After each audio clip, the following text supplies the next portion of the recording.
Hey everybody! If you are watching this, then welcome back to part 2 of the top 50 countdown of CDs of 2013.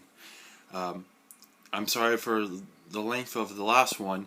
It was pretty long, about 44 minutes, which is probably the length of an actual album. But I had a lot to talk about before going on to the video. But without the intro, it was about 30 minutes, so I'm going to try to streamline the intro down today and put in, a little bit more for each particular CD and try to put this a little bit under 30 minutes. So just a couple of quick things.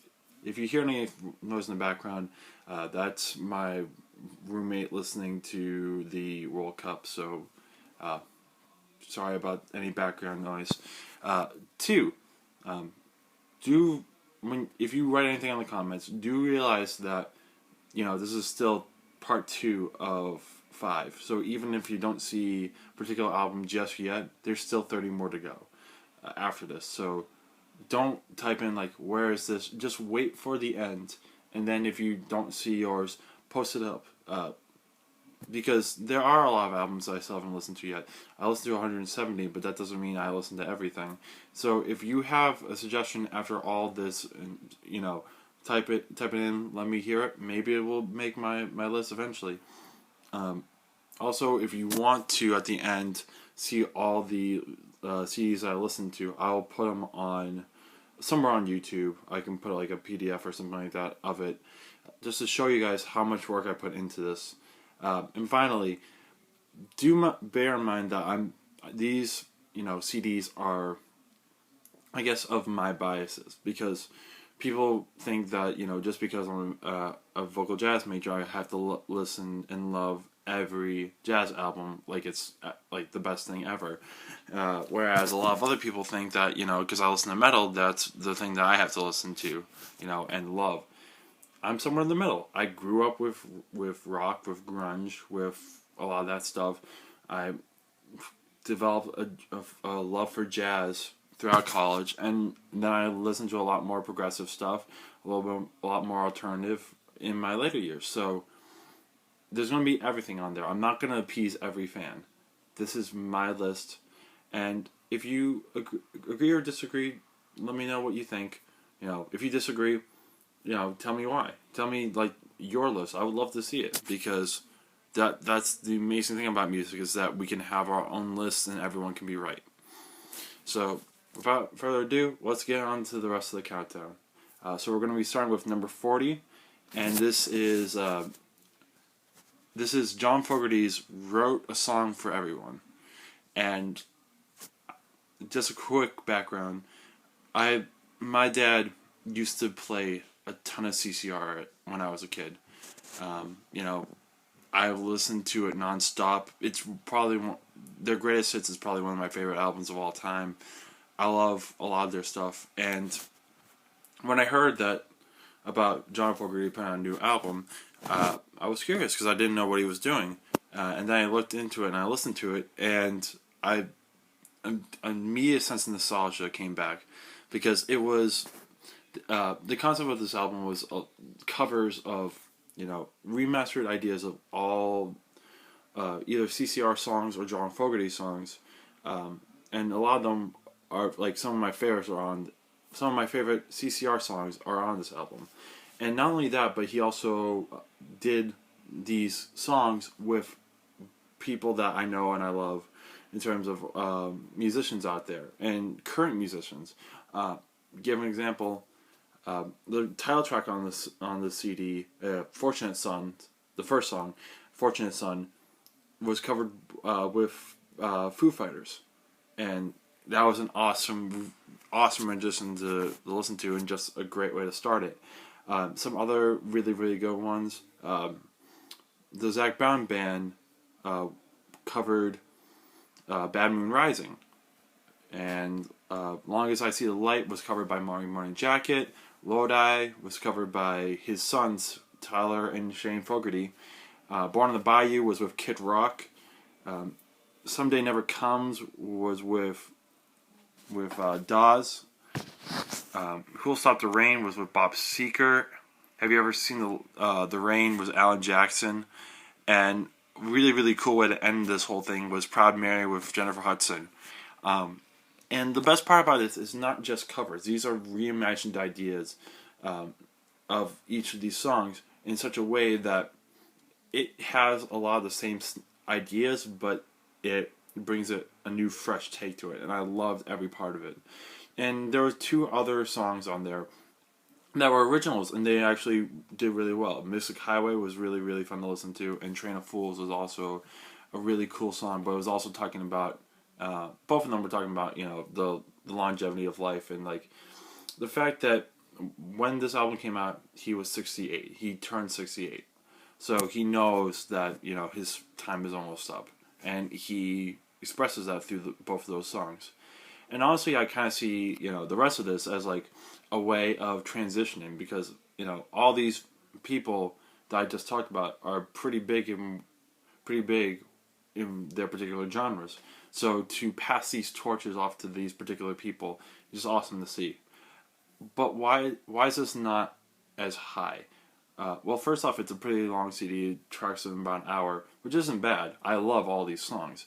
But again, when I'm trying to do this list, I'm also trying to talk about originality. And this is original, but then again, it's also, a lot of the songs that were already out in the 70s and 60s.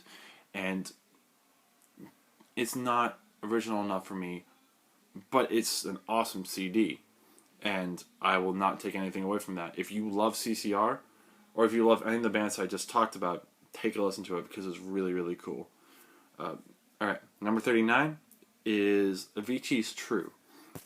And I don't remember as much of this one, per se, because I'm not a huge fan of dubstep, or like techno dubstep, whatever you want to call it.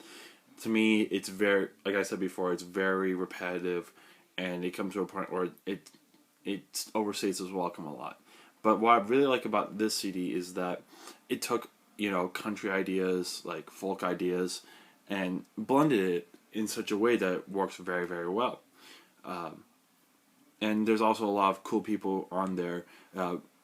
Everyone knows "Wake Me Up," and it's a really cool song. But probably not a lot of people know the person who was playing guitar on that was Mike Einziger, who is the guitarist of Incubus, which I thought was very fascinating to see the blend of different styles, because Aloe Blacc has like a soul voice, and Einziger, is part of this hard rock, alternative rock band, which you never really see. And then you see this techno dubstep remix stuff on there as well. So it's just really cool to see. And then you have a song like "Hey Brother," which I found out, and I love this, is that I'm going to say his last name wrong, but it's, I believe, Dan Tyminski. And for those who don't know him, if you ever seen "Oh Brother Where Art Thou," which is a phenomenal movie, one of my top 10 easily, he sung the song "Man of Constant Sorrow," the song that like almost everyone talks about whenever you hear "Oh Brother Where Art Thou." And it's really cool to hear him in the limelight again, because I haven't really heard from him since then. So to have a single, I honestly think for that particular single, no one else could have done that song better. Like the voice that they needed on that song, it's very haunting in a way, even though it's upbeat and fast tempo kind of thing. But it worked. But then again, why this isn't higher is because it's not as memorable. I don't remember all of the other songs except for "Liar Liar," and again, I don't really like I don't really like dubstep, so it's a little bit lower on the list. But I do praise the concept, and I would like to hear more of it. And I would definitely listen to this again any day. It's only 48 minutes, so it's not too bad either. So that's that one.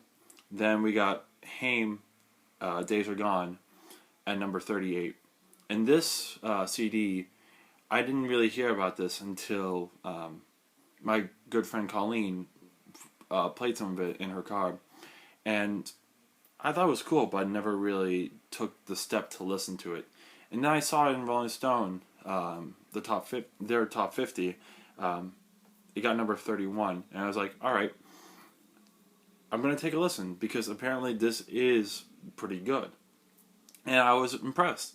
It definitely has a pop side, it definitely has a pop rock side, but it feels fresh. I can't really put a finger on like where I've heard that sound before because I can't really think of anyone else who's done something like that. So to hear it like this, very awesome. And again, it's a little bit lower because I can't remember every single song, which to me I just need to listen to it more and more. But I do like a lot of the songs on there. In particular, the one that's probably well known, the best well known, is The Wire, and I hear that all the time at work, and I stop whatever I'm doing just to hear it during work hours because I love the song. It's really really cool, and in terms of pop, it's really original. Days Are Gone is a really good song too. Honey and I and Falling are the ones that really stand out to me. So if you don't really want to listen to the whole CD, listen to those four. It's pretty quick too. It's 44 minutes. So, well, pretty standard. So it doesn't overstay its welcome. But again, not as memorable to me. So that's why it's a little bit lower. 37 is Kenny Garrett's Pushing the World Away. Now, it's a little bit... I never really thought that I would put this one on here because I like John Coltrane, and this is going to sound a little bit blasphemous, but in terms of, like, other things, I don't know. I can't always get into John Coltrane as well as, like, some other jazz artists out there, like Chet Baker, like Chick Corea, Clark Terry. But, Kenny Garrett, to me, is in that John Coltrane vein, like a lot of interesting chromatic changes in terms of his approach, and a lot of world music. But to me, this was a lot more approachable than some of the other stuff in comparison to John Coltrane. And it also helped that I got to see him live at UMass Amherst with a couple of friends, and it was one of the most insane concerts I've ever seen. Not only because the talent that Kenny Garrett had on the saxophone, but also the talent around him. There was a bass player who played solos so fast that I've never seen before, and like with such force, as well as a piano player that had this fast flow that I've never seen before, and it was really really cool.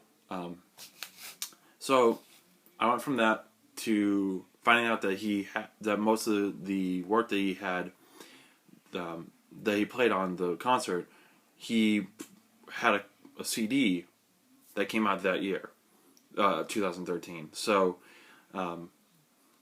backtrack. So I found out about it and I took a listen to it and I loved it instantaneously because it had a lot of the songs I heard at the concert, and it was just a lot easier to listen to it then. I will give you a warning. It is a really long album, but then again, a lot of jazz albums are. It's 72 minutes. So if you are ready to sit down and listen to it, then definitely do it. It does.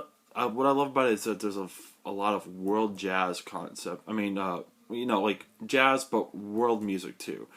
Pushing the World Away has some chanting. I honestly don't know what it is, but it has this tribal feel to it.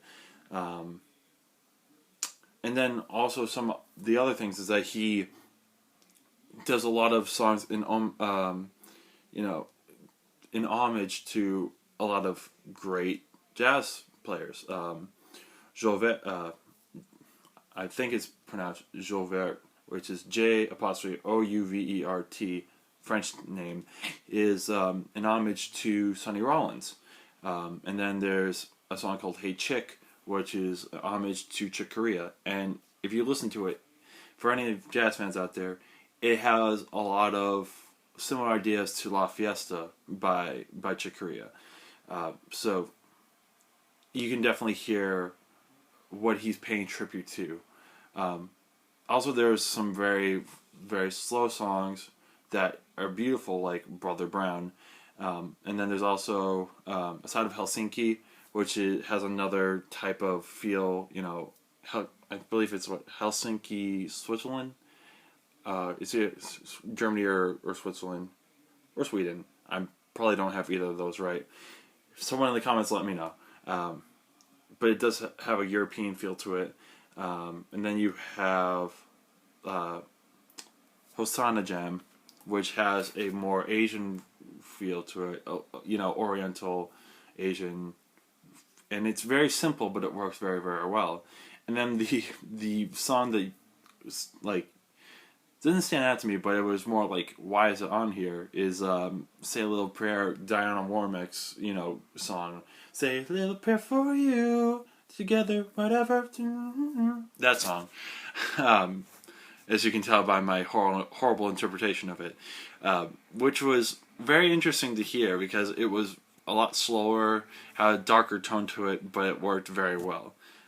So, enough of this album. If you really love jazz, and you love the I guess John Coltrane-esque world jazz, definitely take a listen to it. So that's 37. 36 is Robert Glasper Experiment, Black Radio 2. Now this is another jazz album that a lot of my friends were telling me about. Whenever I asked, what new stuff are you listening to?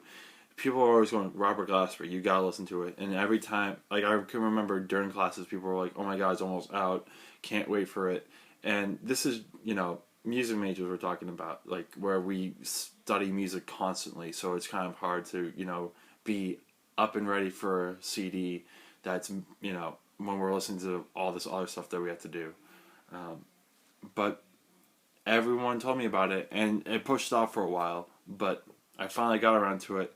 And in terms of technicality and stuff, and technical prowess, I guess, it doesn't compare to Kenny Garrett's, jazz and more complex stuff. But what it does is it combines jazz with hip hop, with rap, R&B, and it's really cool. And it's one of the more original jazz albums that I've heard in a while. And Robert Glasper is a piano player, but you almost forget about the piano feel in it sometimes with all these other things going around it. And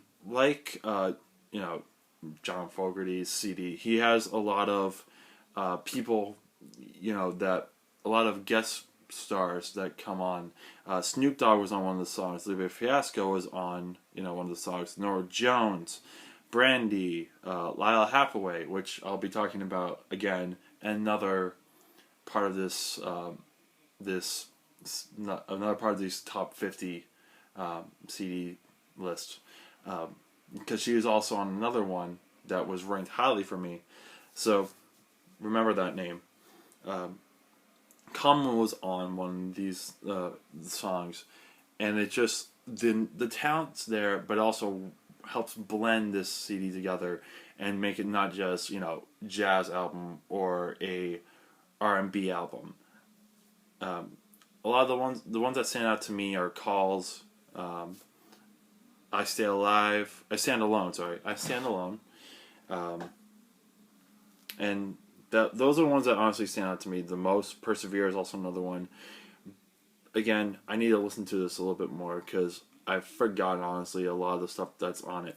But for what it is, it has a unique sound to me, and it makes me want to hear more from this particular artist. And also something that's really cool that not a lot of CDs out there talk about. Robert Glasper also has some musings in this CD, in between breaks. He talks about music and the state of music, and one of the cool things, and I'm not sure if it was this album or his first one, but he talks about the idea of how music, there isn't a lot of originality in music. It's rehashing old ideas and old trends, but trying to make it fresh and new to a different crowd. And I think that's really cool because that's something I've always been struggling with, trying to figure out how to get my music out and how I want to do it my way. So someone as talented as him has these ideas, and it's honestly worth listening to while listening to all these other songs on there. So don't like fade out during his talking, because he does have a lot of insights on the music industry, on life in general, that are very, very interesting to listen to. Alright, so we're halfway done, and I'm going to try to do this a little bit quicker because I've already gotten 20 minutes. 35 is Dream Theater's self-titled album. Now, again, this is a very long CD, 68 minutes, but that's what you expect from a prog rock CD, so I'm not going to worry about the time on this one. This is only going to go to people probably who love prog rock. Now, Dream Theater has been around for ages. They've been around, I believe, since early 80s, and they've done a lot. They've had a lot of cool concepts, and especially a lot of longer concepts, like Scenes from Memory Part 2, one of the best prog concept albums I've ever heard. Octavarium, off of their CD Octavarium, which I believe was like 20 minutes and full of really interesting things. And how does this compare to their albums, the other albums? Well, one thing is that Mike Portnoy is not on Dream Theater anymore. This is the second album without him. Mike Mangiani, I think is how you say him, is the drummer, and he places him pretty well in terms of drumming and technical, like technique, talent, all that stuff. But in terms of song ideas and styles, does he match up to that? I don't believe so. I think a lot of the cool concepts came from Portnoy, like the 12-step suite, like all these things that if you listen back to their CDs, the stuff that you wouldn't pick up, and that main presence is gone. So it worked well on their last album, Dramatic Turn of Events, but this album kind of falls a little bit flat.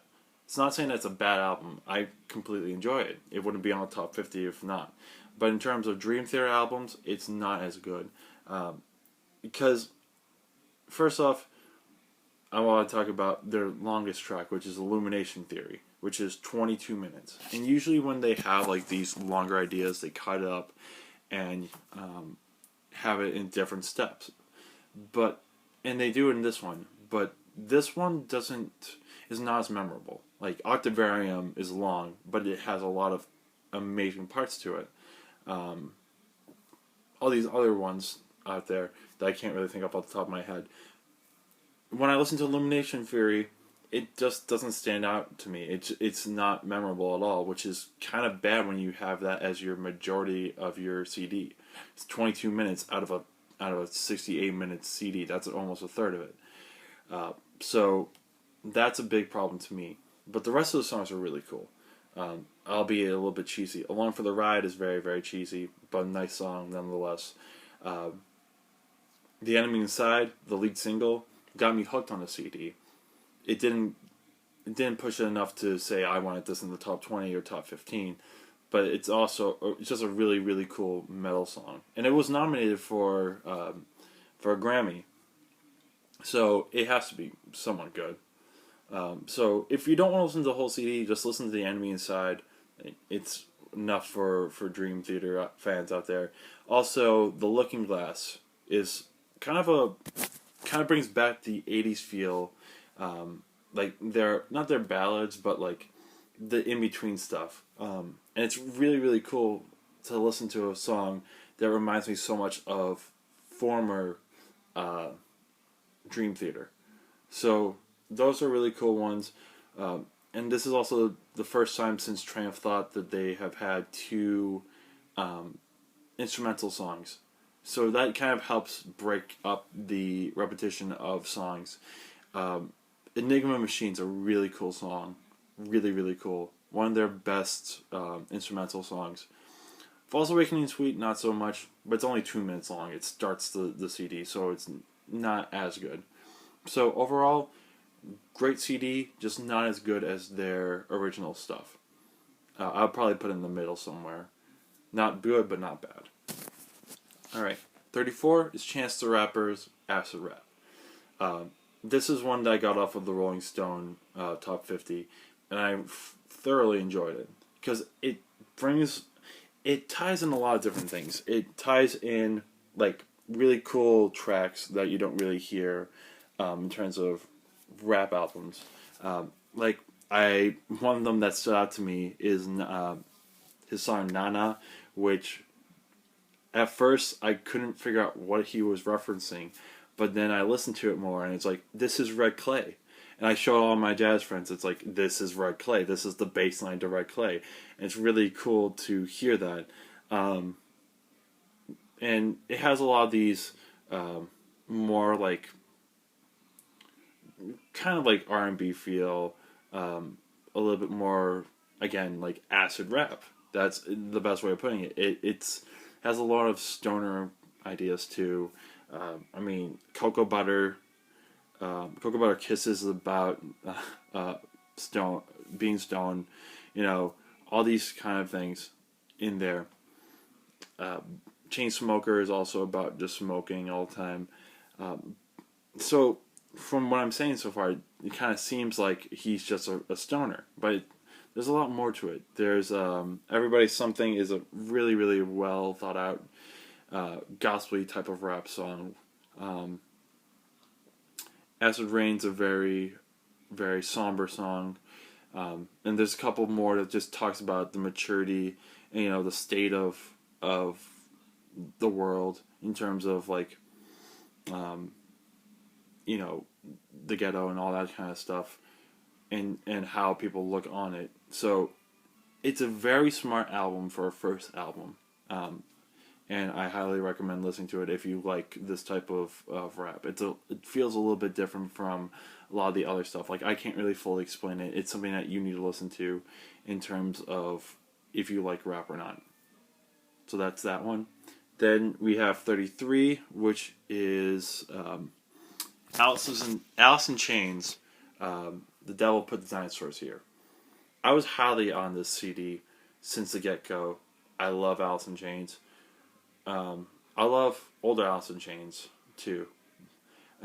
Now, it's been weird for me in terms of Alice in Chains, because I feel like they are still that idea, but at the same time, with a new singer, it doesn't feel like Alice in Chains. I'll give you an example.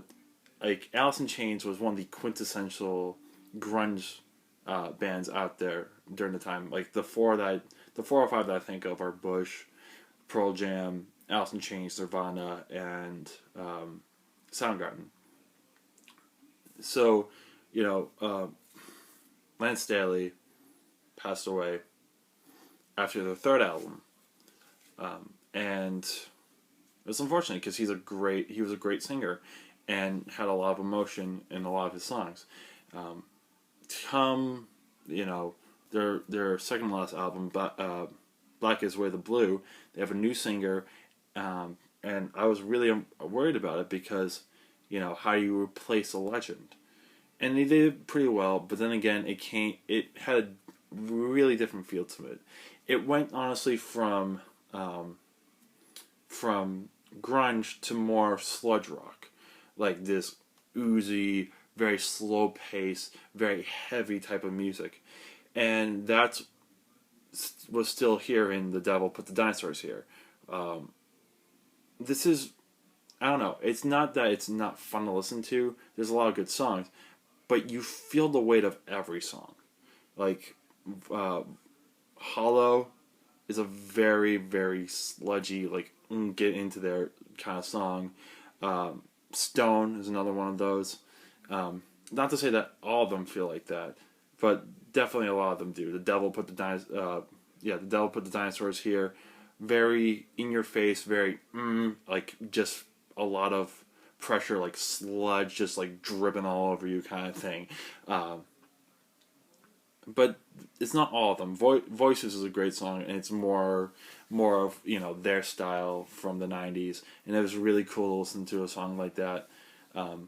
But it is sometimes very hard to listen to, and it does track in at 67 minutes, which, like, compared to a prog rock CD where we have a lot of ideas, it's kind of weird to see an album that long, with because there isn't as much ideas coming from it. It's just a very slow paced CD. So if you don't like the slow paced rock, don't listen to it. But if you are very interested in Alice in Chains, or if you love Alice in Chains, definitely take a listen to it. So we got 2 left. Alright, so number 32 is Pearl Jam's Lightning Bolt. And I didn't really grow up with Pearl Jam as much as Stone Temple Pilots and Soundgarden and Alice in Chains. But, they were a big part of my life too. 10 was a great CD, Vitology is a great CD, Versus is a phenomenal CD. But, after that, it kind of really got, confusing with me in terms of where all their sound was going. And I stopped listening to them until Backspacer. And I thought that was a good CD, but not good enough for where they were before. And I was waiting for something really good. After 4 years, could they come out with something? 3 or 4 years, could they come out with a CD that rekindled their staying power as a great rock band and a great grunge band? Not so much the grunge, but they definitely stepped up with Lightning Bolt. Their first single, Mind Your Manners, got me hooked into the CD, and then Sirens solidified it to me as a great rock CD. Lightning Bolt is a great song too. Infallible, another great song off of it. So it's definitely the first half of it is really good. But the second part, not so much. It doesn't really stick with me. Honestly, I remember the first 6 songs, and then it kind of goes downhill from there for me. But that's not to say that they're not good. I just don't remember them as much. But, with the first 6, nonetheless, that's enough to want me to listen to this CD again. And enough to, tell you guys that listen to this CD. If you feel the same way for the second half, I totally understand. But at least listen to it for the first 6. Getaway is also the lead song on their Getaway is also a great way of just opening the CD and brings it back to their harder rock's ideas. So again, if you're a Pearl Jam fan, trust me, it's much better than Backspacer. Is it their best CD? No, but it's definitely refreshing to hear such great music from them again. And then the last CD that I'm talking about today is Paul McCartney's New. This is another CD that I got off the Rolling Stones Top 50. And to me, when I listen to it, it sounds like a lost Beatles CD. Because there is a lot of the Beatle aspects because it is Paul McCartney. But it feels fresh and it feels great to listen to. And I would have not been surprised if, the Beatles were still around, if some of these songs were eventually... if those songs were eventually, put in the catalog of Beatles songs. Unfortunately, we don't have that anymore, so we have to stick with Paul McCartney, but he still has it. It's also a really different style from Kisses from the Bottom, which I believe is the CD's name from last year. I had it on the top 25. It was a jazz album, and this is a completely different, like 180 from the jazz album to here. There's a lot of Beatles style, it's a lot of Wing style, and it's a lot of him. Save Us is a great way to start off the CD.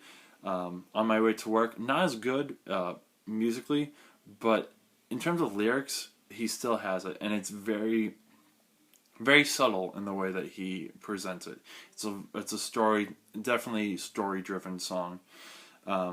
Early Days, is very reminiscent of, the idea that he, again, like with John Fogerty, he's getting up there in age, and this is, you know, saying that even though life goes on, no one can take away my early days.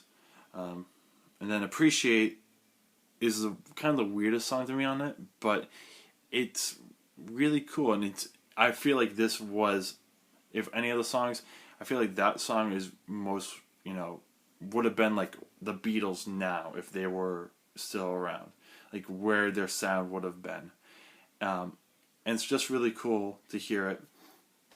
I hope Paul McCartney has a lot more in store, because that was a really cool CD. Not my favorite, but definitely enough to listen to. So that is number 31, and that is 40 through 31. A little bit, you know, not as good as the first one, I believe, but I hope you guys enjoyed all of that. I try to do it a little bit less than before. I'll try to do that even more with 30 through 21. And as always, let me know what you think. Don't try to, you know, say, where is this particular CD, because trust me, there's still 30 more. Just hold on with that. But I will put in the link, you know, a link to the first one, time stamps to, you know, where you can skip to the next one, the next number in the list, you know, instead of listening to me ramble all the time. I'll also let you know where I listen to all of these, so that you guys can find out really quickly where each of these are. And that's it. See you all tomorrow.